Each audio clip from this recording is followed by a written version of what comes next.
Tasavvur qiling, agar insoniyat tarixidagi eng zo'r ixtiro biz yaratgan so'nggi ixtiroga aylansa. Gollivud oxirgi 60 yil mobaynida aynan shu mavzu bo'yicha bizni qattiq qo'rqitib kelmoqda. Terminatorlar insoniyatga qarshi urush ochishdi. Qasoskorlar Ultron davri filmidagi Ultron roboti insoniyatni qutqarishning yagona yo'li uni yo'q qilish degan xulosaga keldi. Prometeyda esa David odamlarni ksenomorflarni o'stirish uchun mo'ljallangan biofabrikaga aylantirdi. Hatto Men robot filmida ham robotlar osongina odamlarni nazorat qilish uchun qurol bo'lishi mumkinligi tasvirlangan. Bu filmlardan so'ng bu fantastik ssenariylar faqat xayol mahsulimi yoki haqiqiy texnologiyalar ham shu yo'nalishda rivojlanishi mumkinmi degan savol tug'iladi. Bu savol ayniqsa bugungi robotlar qimmat texnologiyalar emas, balki siz ham sotib olishingiz mumkin bo'lgan tosterdek qurilma bo'lib qolgan bir kunda dolzarb tus olmoqda. Zamonaviy robotlar zavodlarda avtomobil yig'moqda, murakkab jarrohlik amaliyotlarini bajarmoqda, Marsni tadqiq qilmoqda, xavfli hududlarda inson o'rniga ishlamoqda va eng muhimi sun'iy intellekt yordamida tobora aqlliroq bo'lib bormoqda. Kecha faqat filmlarda ko'rgan texnologiyalar bugun hayotimizning ajalmas qismiga aylanmoqda. Shu o'rinda oddiy odamlarda robot va robototexnikaning o'zi nima? Fantastika qayerda tugab, real hayot qayerda boshlanadi?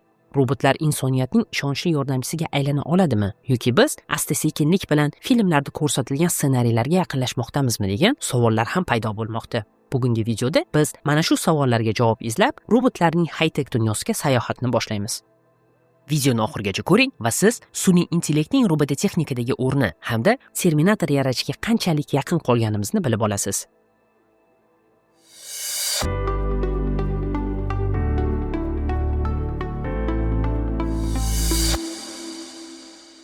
Videomizni esa biroz rasmiy ma'lumotdan boshlaymiz. Robot bu maxsus kompyuter dasturi orqali boshqariladigan va murakkab harakatlarni mustaqil bajara oladigan g'aroyib mashinadir. U ichki yoki tashqi qurilmalar yordamida yo'naltirib turilishi mumkin. Ko'pchilik robot deganda odamsimon mavjudotlarni tasavvur qilsa-da, ularning aksariyati chiroyli ko'rinishdan ko'ra ma'lum bir vazifani aniq va tez bajarishga mo'ljallangan. Masalan, it kabi yuguradigan robotlar, avtomobil zavodlarida ishlaydigan robot qo'llar, omborlarda mustaqil harakatlanadigan robotlar, qutqaruv ishlarida qatnashuvchi robotlar va Mars yuzasini tadqiq qilayotgan roverlar. Robot so'zining tarixiga nazar tashlasak, u chex tilidan kelib chiqqan. Bu atamani ilk bor 1920-yilda yozuvchi Karl Chapek o'zining badiiy asarida qo'llagan. Chex tilidagi rabota so'zi majburiy mehnat yoki og'ir ish degan ma'noni anglatadi. Shu o'rinda qanday mexanizmni haqiqatdan ham robot deb atash mumkin degan savol tug'iladi. Bu borada olimlar hali bir to'xtamga kelishmagan. Lekin ko'pchilik mutaxassislar va oddiy odamlarning fikricha, robot bu sensorlar orqali atrof muhitdan ma'lumot oladigan, dastur yordamida qaror qabul qiladigan va jismoniy harakatlarni bajara oladigan mashinadir. Shuningdek, u ma'lum darajada mustaqil harakat qilishi, o'z qismlarini boshqarishi va atrof muhitga ta'sir o'tkaza olishi lozim. Eng muhimi, u insonga yoki hayvonlarga xos aqlli xatti-harakatlarni takrorlay olishi kerak.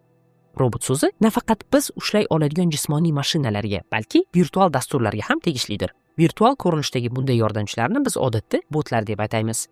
Oddiyroq avtomatlashtirilgan mashinalarni, masalan, kino yoki parklarda hayvonlarga o'xshatib yasalgan qurilmalarni biz avtomatlar yoki animatronika deb ataymiz. Agar robot tashqi ko'rinishi, hatto tana tuzilishi bilan insonga juda o'xshasa, u android yoki humanoid robot deyiladi. Ba'zan ularni qisqacha droid deb ham atashimiz mumkin. Agar haqiqiy inson tanasi sun'iy mashinalar yoki qurilmalar yordamida kuchaytirilgan bo'lsa, u kiborg deb ataladi. Robocop aynan kiborg edi. Robotlarni loyihalash, yasash, boshqarish va ularning sezgi a'zolarini yaratish bilan shug'ullanadigan texnologiya robototexnika deb yuritiladi. Robotlarning tarixi esa juda qadimiy davrlarga borib taqaladi. Qadimgi sivilizatsiyalarda odamlarni hayratga solish uchun turli avtomat o'yinchoqlar va hayvon shaklidagi mexanik qurilmalar yasalgan. Misol uchun, 12-asrda yashagan Islom oltin davri muhandisi Ismoil al-Jazariy suv kuchi yordamida harakatlanuvchi avtomatlar va musiqa ijro etuvchi mexanik qushlarni yaratgan. 19-asr sanoat inqilobi davrida mexanika rivojlanishi bilan masofadan boshqariladigan va simsiz ishlaydigan murakkab mexanizmlar paydo bo'la boshladi. Keyinchalik esa elektronika robotlar rivojlanishining asosiy harakatlantiruvchi kuchiga aylandi. 20-asrning 50-yillarida dastur orqali boshqariladigan ilk sanoat dastgohlari yaratildi. Sotuvga esa raqamli va dasturlanadigan robotlar chiqdi. 21-asrga kelib, robotlar insonlar bajarishni istamaydigan zerikarli, takrorlanuvchi yoki o'ta xavfli ishlarni muvaffaqiyatli bajarib kelmoqda. Lekin oxirgi 15 yilda robotlar murakkab va qimmat qurilmalardan uydagi changyutgich kabi yordamchi mexanizmlarga aylanmoqda. Ular idish-tovoq yuvishdan boshlab, yoyilib yotgan kiyimlarni yig'ishgacha bo'lgan ishlarni bajara olmoqda. Shu o'rinda muhim bir savol tug'iladi. Nima sababdan robotlar so'nggi yillarda bu qadar kuchli rivojlanib ketdi? Javob esa sun'iy intellekt bilan, aniqrog'i kompyuter ko'rish tizimining rivojlanishi bilan bog'liq. Sun'iy intellekt tizimlari robotlarga atrof muhitni ko'rish, eshitish, ma'lumotlarni tahlil qilish va mustaqil qaror qabul qilish imkonini beradi. Oddiy qilib aytganda, robot bu tana, sun'iy intellekt esa uning miyasi hisoblanadi. Bu miya o'z navbatida mikrochiplar va video kartalarning inqilobiy rivoji natijasida paydo bo'ldi. Nvidia kompaniyasi qanday qilib sun'iy intellekt bozorini egallab olganini bilmoqchi bo'lsangiz, kanalimizdagi bu haqdagi videoni albatta ko'ring. Robotlar kamera, mikrofon va turli sensorlar yordamida zavod va fabrikalar, omborlar hamda kundalik hayotdan video va boshqa ma'lumotlarni yig'adi. Ushbu ma'lumotlar sun'iy intellekt tomonidan qayta ishlanib, odamlar, buyumlar, transport vositalari va to'siqlar aniqlanadi. Lekin bu vazifalarni muvaffaqiyatli bajarish uchun millionlab va milliardlab rasm hamda video ma'lumotlar to'planishi kerak. Siz zavod va fabrikalarda ishlayotgan ishchilar maxsus kamerali ko'zoynaklar yordamida o'z ishlarini tasvirga olayotganlari haqidagi videolarni ko'rgan bo'lishingiz mumkin. Bu videolar asosida aynan robotlar uchun mo'ljallangan sun'iy intellekt dasturlari o'qitiladi. Shu sababli robotlar murakkab harakatlarni va turli obyektlarni taniy oladi hamda yangi vaziyatlarga oson moslashadi. Robot ishlash jarayonida ham yangi ma'lumotlardan foydalanib o'z tajribasini boyitadi va aniqligini oshiradi. Sun'iy intellekt qanday ishlashini tushunish uchun bitta misolni ko'rib chiqamiz. Robotga sun'iy to'siqlar bor joydan o'tish vazifasi beriladi. Dastlab robot qanday harakat qilishni bilmaydi va birinchi urinishlarda yiqilishi yoki to'siqqa urilishi mumkin. Har bir ijobiy yoki salbiy harakatdan so'ng boshqaruv algoritmi olingan natijani tahlil qilib, keyingi harakatni o'zgartiradi. Masalan, robot oyog'ini yetarli darajada baland ko'tarmasa yiqiladi.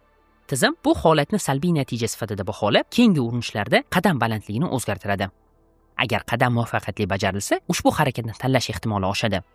Agar to'siq juda baland bo'lsa va uni oshib o'tishning imkoni bo'lmasa, robot boshqa yo'lni tanlashga harakat qiladi. Chapga, o'ngga yoki orqaga harakatlanadi. Minglab yoki millionlab tajribalardan so'ng robot maqsadga samarali yetib borish strategiyasini o'rganadi. Shu tariqa o'qitilgan robot yangi muhitga tushganda ham avval o'rgangan tajribasidan foydalanib, yangi vaziyatga tezroq moslasha oladi. Bunday yondashuv mustahkamlovchi o'qitish yoki reinforcement learning deb ataladi va zamonaviy robototexnikada keng qo'llaniladi. Bugungi kunda sun'iy intellekt robotlarni yanada aqlli, tezkor, xavfsiz va samarali qilib, kelajak texnologiyalarining muhim qismiga aylanmoqda. Biroq robotlarning hayotimizga bu qadar chuqur kirib borishi turli xil xavotirlarni ham keltirib chiqarishi tabiiy. Masalan, ularning ko'plab ishchi o'rinlarini egallashi ishsizlikka sabab bo'lishi mumkinligi aytilmoqda. Yana ham qo'rqinchlisi, sun'iy intellekt bilan jihozlangan robotlar tobora mustaqil qaror qabul qila boshlagani sababli dasturiy xatolar yoki noto'g'ri ma'lumotlar robotning noto'g'ri qaror qabul qilishiga olib kelishi mumkin. Bu kabi xatolar video avvalida ko'rsatilgan ilmiy fantastik asarlarda ham tasvirlangan. Terminator va Men robot filmlaridagi robotlarni boshqaruvchi sun'iy intellekt insoniyatni dushman deb hisoblab, robotlar armiyasini odamzodga qarshi qo'ydi.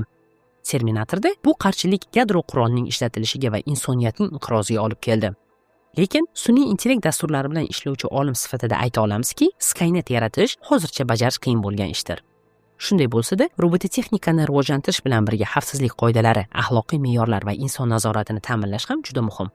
Biz hali Terminator filmidagi kabi mustaqil fikrlaydigan va insoniyatga qarshi chiqadigan robotlarni yaratganimiz yo'q. Hozirgi robotlar filmlardagi kabi ongli mavjudotlar emas. Ular berilgan maqsad va ma'lumotlar asosida ishlaydigan murakkab tosterlardir xolos. Ammo yangi sensorlar bilan jihozlangan ilg'or texnologiyalarni o'zida mujassamlashtirgan va sun'iy intellekt dasturlari yordamida boshqariladigan robotlar yanada aqlli, moslashuvchan va mustaqil bo'lib bormoqda. Shuning uchun Terminator hali harbiylarga taqdim etilmagan bo'lsa ham, miniganli harbiy gumanoid yaratishga ko'p vaqt qolmadi. Ammo inson kabi fikrlaydigan, mustaqil maqsad qo'yadigan va nazoratdan chiqadigan Terminator darajasidagi tizimlarga hali juda uzoqmiz. Hozircha esa robotlar faqat yuqorida keltirilgan sohalarda faoliyat yuritmoqda.